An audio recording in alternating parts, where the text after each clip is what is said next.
बीज अंकुरे अंकुरे ओल्या मातीच्या कुशीत, कसे रुजावे बियाणे माळरानी खडकात. नमस्कार मंडळी, ही गोष्ट आहे एका स्त्रीची, तिच्या संघर्षाची आणि कर्तृत्वाची. ही गोष्ट आहे एका कुटुंबाची आणि त्यांनी गाजवलेल्या कर्तव्यांची. आज आपण श्रीमती ज्योती आदमानके आणि आदमानके परिवाराचा जीवन प्रवास उलगडणार आहोत. स्वर्गवासी बळीराम आदमानके हे पेशाने म्युनिसिपालिटीत सिव्हिल इंजिनियर होते. त्यांचा विवाह सौभाग्यवती विजया यांच्याशी झाला. त्यांना 3 मुलं होती, नंदकिशोर उर्फ नंदू, किरण आणि विवेक. या 3ही भावंडांचे बालपण जळगाव जिल्ह्यातील धरणगाव येथे गेले. तिघेही भाऊ अतिशय महत्वाकांक्षी, प्रामाणिक व कष्टाळू होती. श्री नंदकिशोर यांचे 10वी पर्यंतचे शिक्षण धरणगाव आणि 12वी पर्यंतचे शिक्षण जळगाव जिल्ह्यात झाले. त्यानंतर ते अप्रेंटिसशिपसाठी 1982 साली गोदरेज कंपनी ठाणे इथं आले. त्यानंतर 1986 मध्ये डोंबिवलीतील प्रीमियर कंपनीत त्यांना नोकरी मिळाली. याच काळात श्री नंदू यांचे बंधू श्री किरण यांच्यासोबत राहावयास मुंबईत आले. त्यांनी लिबर्टी ऑइल मिल इथं नोकरी सुरू केली. श्री नंदकिशोर यांचा विवाह 1987 साली श्री वना दत्तू चाळसे यांची ज्येष्ठ कन्या ज्योती यांच्याशी फैजपूर येथे संपन्न झाला. लग्नानंतर काही वर्षातच आपल्या संसाराला हातभार म्हणून सौ ज्योती यांनी बांगडीचा व्यवसाय घरी सुरू केला. त्यानंतर या दाम्पत्याला 1989 साली प्राची, 1992 मध्ये प्रज्ञा व 98 साली रुचिका या कन्यारत्न झाल्या. 1992 मध्ये नंदकिशोर यांचे सर्वात लहान बंधू विवेक उल्हासनगरला आले. दरम्यान श्री किरण कुमार व सौभाग्यवती अश्विनी यांना देखील उमेश आणि मानसी ही आपत्ये झाली. सन 1996 मध्ये प्रीमियर कंपनीचे काम ठप्प झाल्याने श्री नंदकिशोर यांनी 98 साली अजून एका लेडीज स्टोअरचा व्यवसाय सुरू केला. नंतर या 3ही भावांची कुटुंब उल्हासनगर इथं स्थायिक झाली होती. तिघेही भावंड RSS मध्ये कार्यरत होती. तिघेही भावंड व त्यांची कुटुंब सामाजिक कामात, गणेश उत्सवात उत्साहाने सहभागी होत सर्व कुटुंब आनंदाने गुण्यागोविंदानं नांदू लागली. याच काळात श्री नंदकिशोर यांनी पुढाकार घेऊन दिंडोरी प्रणित श्री स्वामी समर्थ केंद्र सुरू करून ते चालवण्याची जबाबदारी घेतली. सर्व काही सुरळीत सुरू होते, पण नियतीच्या मनात काही वेगळंच होतं. संकटांचा डोंगर कोसळावा असा एका मागोमाग श्री किरण यांचे 2009 साली आणि श्री नंदकिशोर यांचं 2013 साली प्रदीर्घ आजारानं निधन झालं. आपल्या पतीच्या निधनाचं दुःख बाजूला सारून श्रीमती ज्योती व अश्विनी यांनी पुन्हा नव्याने उभे राहण्याचा निर्धार केला.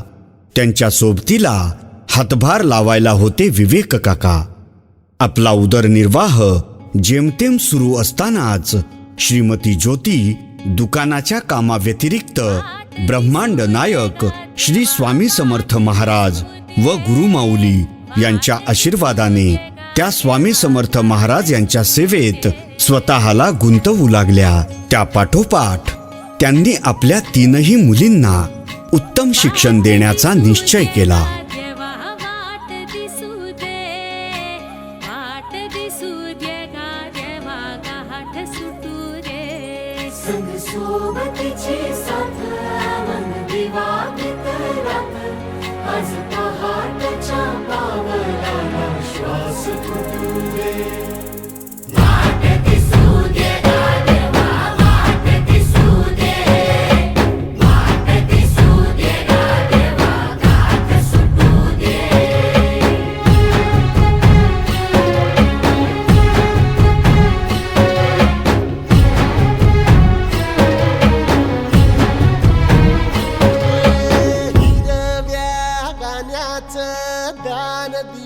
त्यानं वसाडाचं रान झालं जी.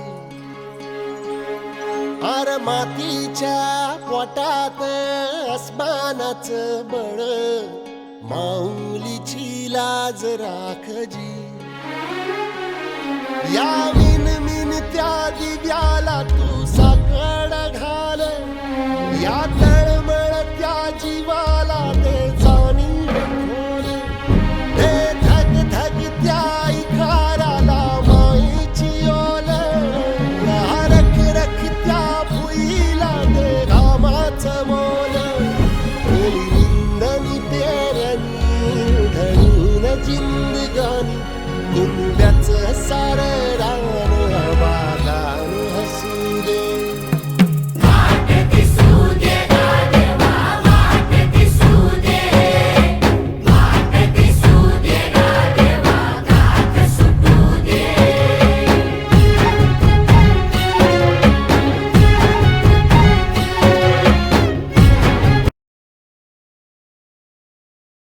शुद्ध बीजापोटी फळे रसाळ गोमटी. आपल्या आईच्या कष्टाची धडपडीची जाणीव ठेवत तीनही मुलींनी म्हणजेच प्राची, प्रज्ञा आणि रुचिका यांनी प्रतिकूल परिस्थितीत अनेक संकटांचा सामना करत आपले उच्च शिक्षण पूर्ण केले.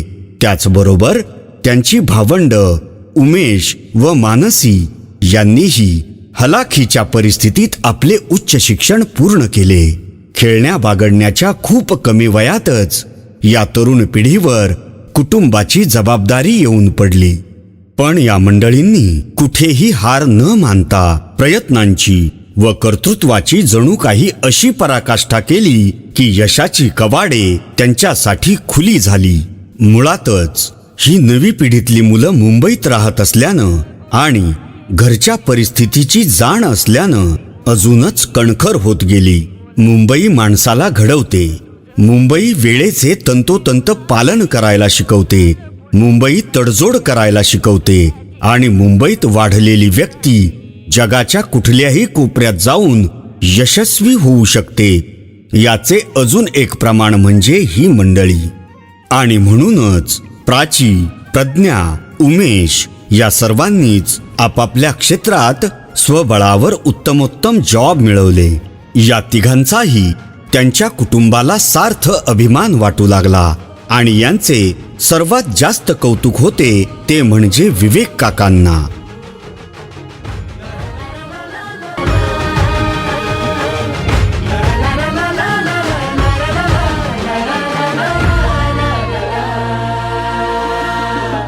हा झेंडा भल्या कामाचा जो घेऊन निघाला, हा झेंडा भल्या कामाचा जो घेऊन निघाला. अरे काट कुट वाट मंदी बोचती त्याला, रगत निघल तरी बी हसल शाबास त्याची, रगत निघल तरी बी हसल शाबास त्याची. तू चाल पुढं तुला रगड्या भीती कशाची, परवा बी कुणाची. मन शुद्ध तुझं गोष्ट हाय पृथ्वी मोलाची, पृथ्वी मोलाची, हा पृथ्वी मोलाची. मन शुद्ध तुझं गोष्ट हाय पृथ्वी मोलाची. तू चाल पुढं तुला रगड्या भीती कशाची, परवा हवी कुणाची. हळूहळू दिवस पालटू लागले. गाडी रुळावर येताच 2017 साली विवेक काकांचे निधन झाले. पुन्हा एकदा अदमानके परिवारावर दुःखाचा डोंगर कोसळला. या बिकट परिस्थितीतही श्रीमती ज्योती, श्रीमती अश्विनी, प्राची, प्रज्ञा आणि त्यांचा पाठीराखा भाऊ उमेश यांनी कुटुंबाला सावरलं. हळूहळू दिवस पुन्हा बदलू लागले. त्यानंतर रुचिका व मानसी या नेक्स्ट जनरेशनने देखील आपापले शिक्षण पूर्ण करून चांगले जॉब्स पटकावले. एकमेकास सहाय्य करू अवघे धरू सुपंथ या संत तुकाराम महाराजांच्या सुंदर वचनाप्रमाणे ही मंडळी आपल्या आयुष्यात मार्गक्रमण करत यशस्वी झाली. लग्नानंतर व कामानिमित्त तिघही भावंड पुण्यात सेटल झाली आणि चौथी ऑन द वे आहे.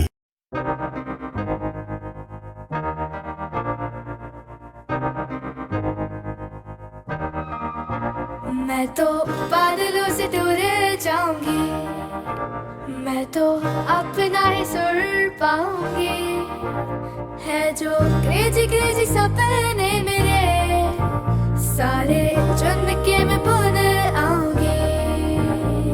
हमारा ऐसे दुनिया की हुई नहीं, मैं अपनी ही दुनिया बनाऊंगी। कि जिंदगी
मंडळी, आजच्या या पुरुषप्रधान संस्कृतीत स्त्रीला नेहमीच दुय्यम स्थान दिलं जातं आणि जिथे एकट्या स्त्रीला कायमच संधी म्हणून बघितलं जातं, अशा भावना शून्य समाजात कुठलंही पाठबळ नसताना श्रीमती ज्योती यांनी परिस्थितीशी दोन हात करत आपल्या मुलींना चांगले संस्कार व उत्तम शिक्षण देऊन स्वतःच्या पायावर उभं केलं व त्यांचे विवाह देखील उत्तमरित्या पार पाडले। आज त्या आपल्या मुली, आप्तेष्ट आणि मैत्रिणींच्या सहवासात आनंदानं राहत आहेत। त्यांच्या या कार्याला, कर्तृत्वाला आणि जिद्दीला आमचा सलाम। धन्यवाद।